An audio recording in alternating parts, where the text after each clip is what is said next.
Te ir arī daži klipiņi no drauga telefona ar to, kā izskatījās pašā kalna virsotnē.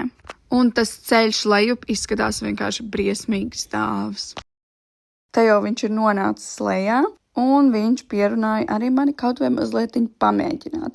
Un es uzkāpu kādus pāris metrus, un tas jau man likās nenormāli crazy, jo tas kalns ir ļoti stāvs. Un visur, kur tu skaties, ir vienkārši kalni, un liekas, ka jebkurā brīdī nokritīs. Kaut gan līdz pašai augšai es netiku, man tomēr bija sajūta, ka es esmu sasniegusi kaut ko lielisku un paņēmu sev trofeju lielo čiekuru. Un tad ceļā lejup mēs ieraudzījām arī skaistas stirniņas. Tad kādas 3 stundas bija diezgan mierīgs ceļš lejā, un mēs diezgan ātri paspējām izdzert visu ūdeni, kas mums bija līdzi. Mēs zinājām, ka kaut kur netālu ir upīte, taču mēs nesapratām, cik ilgs laiks būs vajadzīgs, lai tur nokļūtu. Taču mums ceļu atviegloja ne tikai skaistie dabas skati, bet arī uz takas atrasts koks, kurus izmantoja kā spieķi iešanai. Un, kad beidzot tikām pie ūdens, visu izfiltrējām, salējām pudelēs un kārtīgi arī paēdām. Vēl bija palicis diezgan garš ceļš lejā, un pēc šiem skaistajiem skatiem pēc pāris minūtēm vienkārši satumsa. Ejot lejā, protams, neko nevarēju nofilmēt, jo tas bija pārāk bīstami, taču man ir daži video no tās pašas takas, kuru mēs gājām pavasarī. Pa ceļam bija upe, ūdens kritums un dažas takas bija vienkārši slapjas.